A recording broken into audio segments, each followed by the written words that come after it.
Cette leçon va avoir une utilisation un peu plus variée de notre accord plus 9. Dans la dernière leçon, on a vu un accord gospel que tu peux utiliser n'importe où en rajoutant simplement ta neuvième sur n'importe quel accord dans une progression. Ici, ce qu'on va faire, c'est qu'on va avoir une variation qui va nous permettre de faire des choses un peu plus cool et un peu plus jolies aussi que ce qu'on a fait la dernière fois. Pour cela, on reprend une suite d'accords très simple, celle que j'avais commencé à apprendre dans la dernière leçon, qui fait Fa majeur, Sol majeur, Do majeur, La mineur. Ensuite Fa majeur, Sol majeur et Do majeur.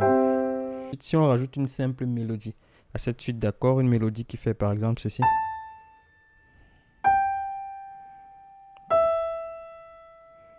Ce sera plus joli que de simplement jouer nos accords n'importe comment. Dans notre accord de fond, on va le jouer avec cette note au début, ça fait ceci. Ensuite, Sol ainsi, Do avec cette note. Donc plutôt que de jouer Do, Mi, Sol, on va prendre la note de Sol et la mettre ici. Et La mineur, plutôt que de jouer ainsi, on va prendre cette note et la mettre ici. Et Fa, on va le jouer en position normale, Sol en position normale ensuite. Et après, on revient sur Do. Et plutôt que de jouer Do ainsi, on prend Sol, on le met ici. Et on prend Mi, on le met ici. Ça fait ça. Donc on joue Fa suivant la mélodie ainsi, Sol ainsi, Do ainsi, La mineur ainsi, ensuite Fa majeur ainsi, Sol majeur ainsi et Do majeur ainsi. Tu me diras peut-être, Cédric, pourquoi on s'embête avec une mélodie alors qu'on peut juste jouer les accords? Eh bien mon cher, c'est pas le plus près possible de la réalité. En réalité, tu as souvent des mélodies dans un morceau, tu ne fais pas que des accords. Et donc très souvent, tu as bien envie de valoriser ta mélodie pendant que tu joues tes accords. C'est simplement pour cela que j'ai rajouté cette mélodie ici. Donc Fa majeur, Sol majeur, Do majeur, La mineur, Fa majeur, Sol majeur et Do majeur. Pardon. C'est déjà relativement joli ce qu'on est en train de faire là, vu qu'on a rajouté une mélodie. Mais on n'a rien fait de très chic ici. Maintenant, si on rajoute notre accord en plus 9, qu'est-ce que ça donne? Ça donnerait ceci. Donc notre accord en plus 9, on va le rajouter avec une basse aussi. Donc on ferait ceci. Déjà. Donc j'ai bien ici ma note plus 9 qui est là. Donc plutôt que de faire 1, 5, 1, je fais 1, 5, 9. C'est tout. Pareil pour Sol. Pareil pour Do. Je peux même faire ceci. Et pour La mineur, pareil aussi.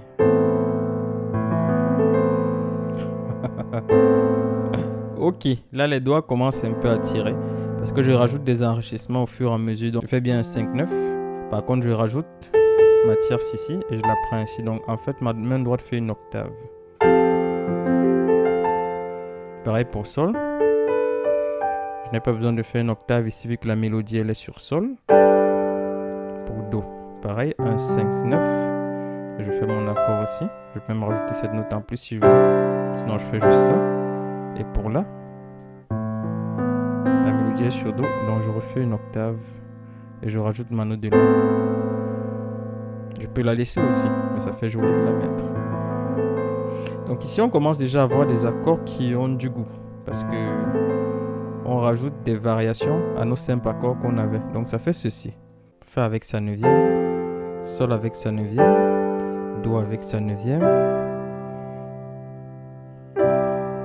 La avec sa neuvième.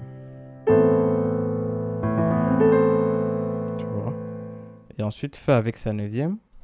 On peut revenir sur du basique si tu veux. Sol avec sa neuvième. Mais tu vas voir que ces voicings sont beaucoup moins jolis que cette disposition-ci que je mets. Parce que le fait d'étaler notre disposition des notes, ça permet d'avoir un goût, un son plus ouvert.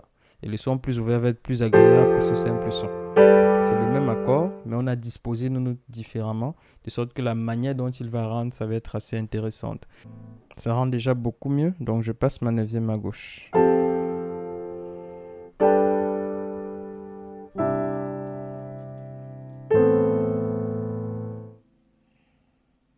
Ensuite, Fa majeur. Ma neuvième, si je la passe à gauche, ça fait ceci.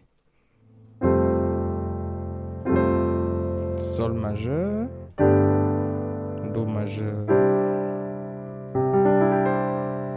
Donc je joue même ma fondamentale. Je passe ma neuvième. Ici, je peux aussi faire une arpège.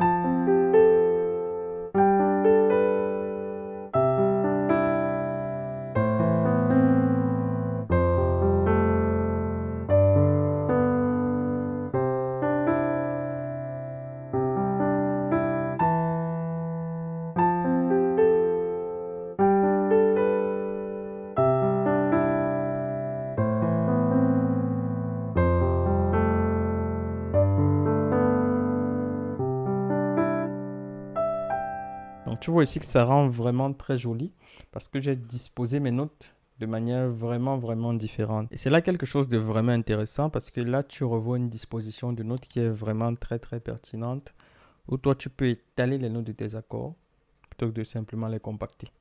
Donc ceci va te permettre de rendre de manière beaucoup plus jolie et beaucoup plus fluide une suite d'accords lambda.